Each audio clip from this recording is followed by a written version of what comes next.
আহি পৰিছে ৰাতিপুৱাৰ কেইবাটাও বিগ ব্ৰেকিং নিউজ। আজি হৈছে 17 ডিচেম্বৰ।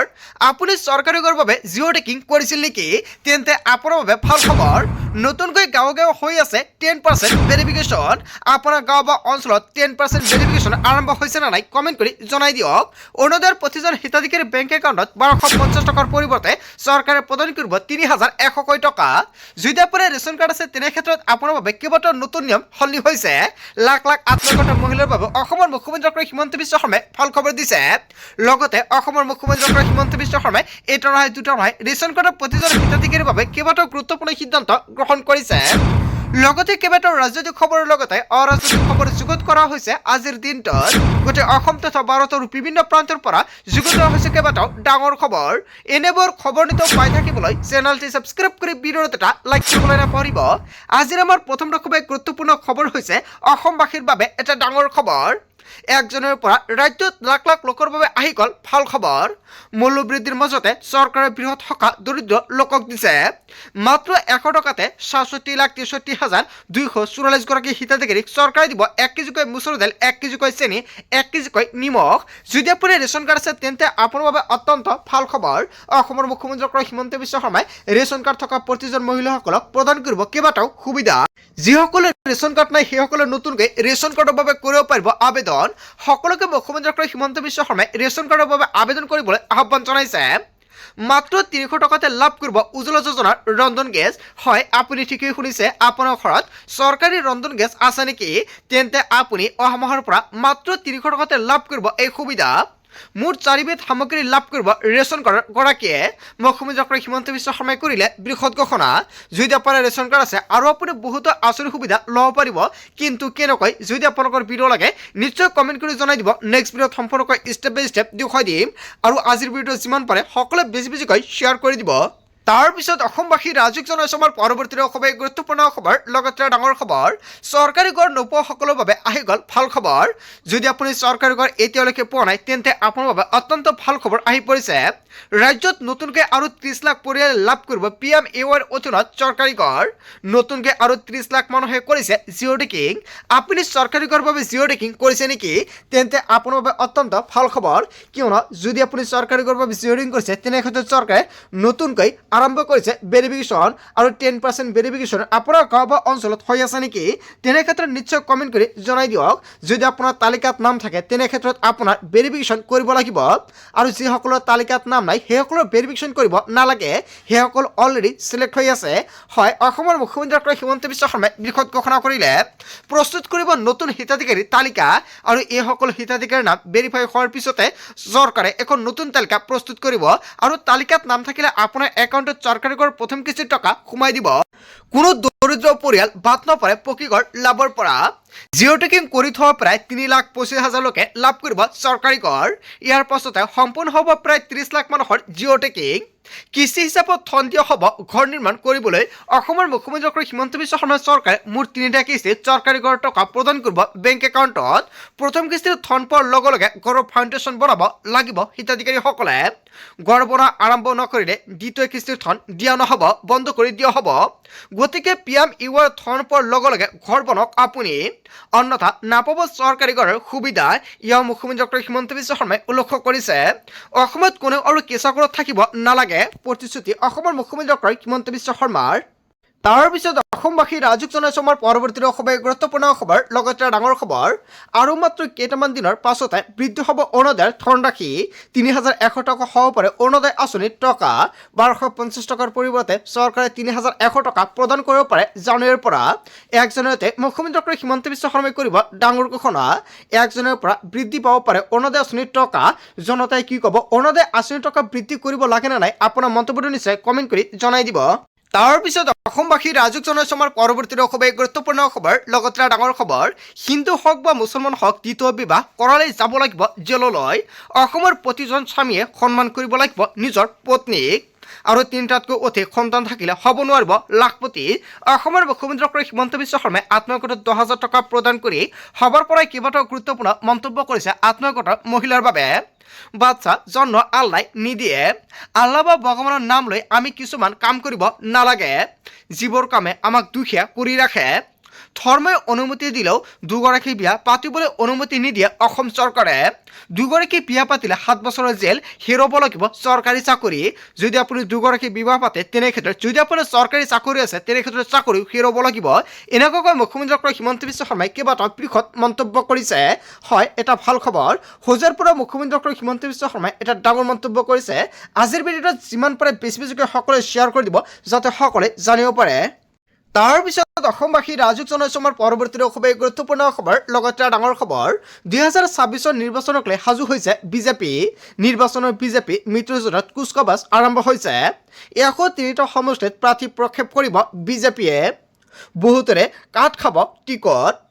যুৱ প্ৰজন্ম মহিলাক স্থান দি পুৰণি বহু লোকক কৰা হ'ব আঁতৰ। কেৱল এয়াই নহয়, ইতিমধ্যে বিজেপিয়ে নিশ্চিত কৰিছে প্ৰাৰ্থীৰ তালিকা।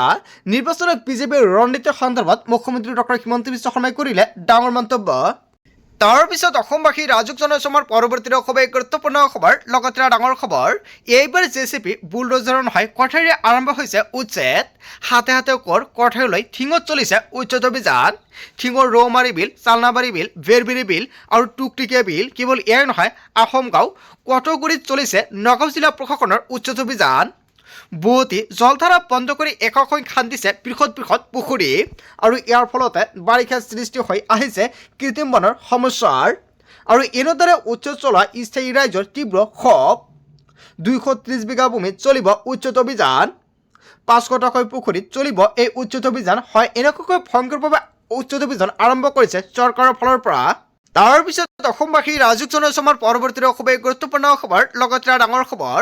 বৰপেটাত বৃহৎ উচ্ছেদ ঘোষণা কৰিছে মুখ্যমন্ত্ৰী ডক্টৰ হিমন্ত বিশ্ব শৰ্মাই। উচ্ছেদ হ'বলগীয়া জিলাৰ তালিকা প্ৰস্তুত কৰিছে চৰকাৰে। এইবাৰ বৰপেটাৰ চুকে কোণে হ'ব বৃহৎ উচ্ছেদ অভিযান। এফালৰ পৰা উচ্ছেদ হ'ব বুলি ঘোষণা কৰিছে মুখ্যমন্ত্ৰী ডক্টৰ হিমন্ত বিশ্ব শৰ্মাই। বৰপেটাত চৰকাৰী ভূমিত বাস কৰি আছে লোক আৰু কোনো বেদখলকাৰী হাৰি যাব নোৱাৰিব বুলি হুংকাৰ প্ৰদান কৰিছে। বৰপেটাত বৃহৎ উচ্ছেদ ঘোষণা কৰিছে মুখ্যমন্ত্ৰী ডক্টৰ হিমন্ত বিশ্ব শৰ্মাই। তাৰ পিছত অসমবাসী ৰাজুক জনাইছো আমাৰ পৰৱৰ্তী খুবেই গুৰুত্বপূৰ্ণ খবৰ, লগতে ডাঙৰ খবৰ। অসম আৰক্ষীৰ বাবে প্ৰস্তুতি কৰি থকাসকলৰ বাবে ডাঙৰ খবৰ আহি পৰিছে। আজিৰ পৰা মুকলি হ'ল আৰক্ষী 2350টা পদৰ আবেদন প্ৰক্ৰিয়া। কনষ্টেবলৰ পৰা উপ পৰিদৰ্শক পদ পৰ্যন্ত কৰিব পাৰিব আবেদন। উপ পৰিদৰ্শক ইউবিৰ প্ৰায় 48টা আৰু APRৰ SIৰ বাবে 4টা পদ মুকলি। অগ্নি আৰু জৰুৰীকালীন সেৱাৰ বাবে স্কোৱাড কমাণ্ডত 5টা পদ মুকলি কৰা হৈছে আৰু সহকাৰী জেলৰ পদত প্ৰায় 39টা পদ মুকলি। আৰু অসম আৰক্ষীৰ সৰ্বমুঠ প্ৰায় 1715টা কনষ্টেবলৰ পদ মুকলি আৰু ইয়াৰে 1052টা UB আৰু 663টা AB কনষ্টেবলৰ পদ মুকলি। অসম আৰক্ষীৰ ড্ৰাইভাৰ আৰু চাফাই কৰ্মীৰ বাবে মুকলি কৰা হৈছে শতাধিক পদ। হয়, এটা বিগ ব্ৰেকিং নিউজ আহি পৰিছে। আজিৰ ভিডিঅ'টো যিমান পাৰে সকলোৱে বেছিকৈ শ্বেয়াৰ কৰি দিব যাতে সকলোৱে আবেদন কৰিব পাৰে এই পদৰ বাবে। তাৰ পিছত অসমবাসী ৰাজুক জনাইছো আমাৰ পৰৱৰ্তী খুবেই গুৰুত্বপূৰ্ণ খবৰ, লগতে ডাঙৰ খবৰ। এতিয়াৰ পৰা শিক্ষাৰ্থীয়ে দিব নোৱাৰিব ফাঁকি। 5 দিন স্কুললৈ নগ'লে অভিভাৱকলৈ যাব মেছেজ। কোনো শিক্ষাৰ্থী 5 দিন অনুপস্থিত থাকিলে যাব মেছেজ। শিক্ষাৰ্থী অনুপস্থিত থাকিলে শ্ৰেণীৰ শিক্ষকলৈ যাব মেছেজ। অসমৰ সকলো চৰকাৰী ভাষাতে দিয়া হ'ব মেছেজ। বড়োত বেংগলী ভাষাত দিয়া হ'ব মেছেজ আৰু ভিতৰত বড়ো আৰু অসমীয়া দুয়োটা ভাষাতে দিয়া হ'ব মেছেজ। এতিয়াৰ পৰা শিক্ষাৰ্থীয়ে দিব নোৱাৰিব ফাঁকি। হয়, এটা ডাঙৰ সিদ্ধান্ত গ্ৰহণ কৰিছে চৰকাৰে। তাৰ পিছত অসমবাসী ৰাজুক জনাইছো আমাৰ পৰৱৰ্তী খুবেই গুৰুত্বপূৰ্ণ খবৰ, লগতে ডাঙৰ খবৰ। দেশত অন্ত পৰিব MGNৰেগা আঁচনি। অত্যাধুনিক ৰূপত আহি আছে MGNৰেগা আঁচনি। এতিয়া আঁচনিৰ পৰিৱৰ্তে কেন্দ্ৰ চৰকাৰে আনিব নতুন আঁচনি। নতুন আঁচনিৰ নাম হ'ব VBG আৰু RANG আঁচনি। MGNৰেগা আঁচনি বাতিলৰ বাবে সংসদত চৰকাৰে আনিলে বিশেষ বিল। ৰাষ্ট্ৰপতিয়ে স্বাক্ষৰ কৰিলে দেশজুৰি কাৰ্যকৰী হ'ব এই আঁচনি। এই আঁচনিয়ে 4টা দিশত বিশেষ প্ৰাধান্য দিব। পানী সম্পৰ্কীয় কাম কাজৰ লগতে জল সুৰক্ষাৰ প্ৰাধান্য দিব আৰু গ্ৰাম আন্তঃগাঁথনি জীৱিকা সম্পৰ্কীয় আন্তঃগাঁথনি। কেৱল এয়াই নহয়, বতৰৰ পৰিঘটনা লাঘৱ কৰাৰ বাবে হাতত ল'ব বিশেষ কাম আৰু দেশত অন্ত পৰিব MGNৰেগা আঁচনি। হয়, এটা বিগ ব্ৰেকিং নিউজ আহি পৰিছে। আজিৰ ভিডিঅ'টো যিমান পাৰে বেছিকৈ শ্বেয়াৰ কৰি দিয়ক। লগতে এই আঁচনিৰ বিষয়ত জনতাই কি ক'ব, জনতাৰ সুবিধা হ'ব নে নাই, নিশ্চয় মন্তব্যটো কমেণ্ট কৰি জনাই দিব।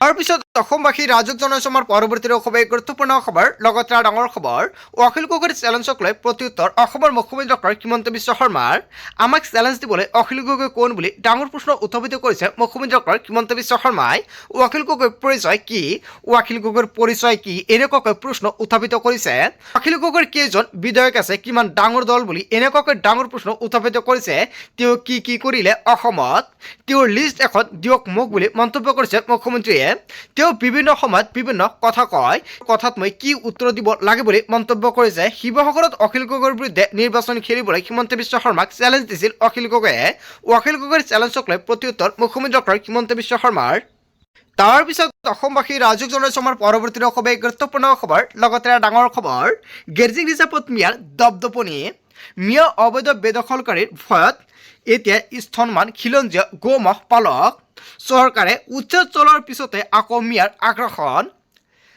কিয়নো হাজোৰ ৰাক্ষসনী চৰৰ গেৰ্জিং ৰিজাৰ্ভৰ বিশাল ভূমি মিয়াৰ কবলত আৰু প্ৰশাসনক বুঢ়া আঙুলি দেখুৱাই মিয়াই চলাই গৈছে মিয়াৰ ৰাজ আৰু মিয়াই সাজিছে অবৈধভাৱে বাসগৃহ বিশাল পথাৰত কৰিছে খেতি গেৰ্জিং ৰিজাৰ্ভৰ প্ৰায় 1600 বিঘা ভূমিত অধিকাংশই বেদখলকাৰীৰ কবলত আৰু চৰণীয় পথাৰ হিচাপে হাহাকাৰ থলোৱা গোমহ পালকসকলৰ শীঘ্ৰে মাটি দখলমুক্ত কৰাৰ দাবীৰে এতিয়া সৰব হৈছে গোমহ পালকসকল গেৰ্জিং ৰিজাৰ্ভত মিয়াৰ দপদপনি হয় এটা বিগ ব্ৰেকিং নিউজ আহি পৰিছে তাৰ পিছত অসমবাসী ৰাজক জনাইছো আমাৰ পৰৱৰ্তী খুবেই গুৰুত্বপূৰ্ণ খবৰ লগতে ডাঙৰ খবৰ জুবেন গাৰ্গৰ চাৰ্জশ্বিটক লৈ মুখ্যমন্ত্ৰী ডক্টৰ হিমন্ত বিশ্ব শৰ্মাৰ ডাঙৰ মন্তব্য চাৰ্জশ্বিট দুৰ্বল নে শক্তিশালী সেয়া ন্যায়াধীশে ক'ব বিৰোধীয়ে ক'ৰ পৰা চাৰ্জশ্বিট পৰিছে ভিতৰত কোৱা লিখা আছে নে ফ লিখা আছে ক'ৰ পৰা জানিলে ন্যায়াধীশে কৈছে নেকি চাৰ্জশ্বিট দুৰ্বল বুলি আদালতৰ কাম বিৰোধীয়ে কেনেকৈ কৰিব বিৰোধীৰ কোনো জ্ঞান গভীৰতা নাই বুলি মন্তব্য কৰিছে মুখ্যমন্ত্ৰী ডক্টৰ হিমন্ত বিশ্ব শৰ্মাই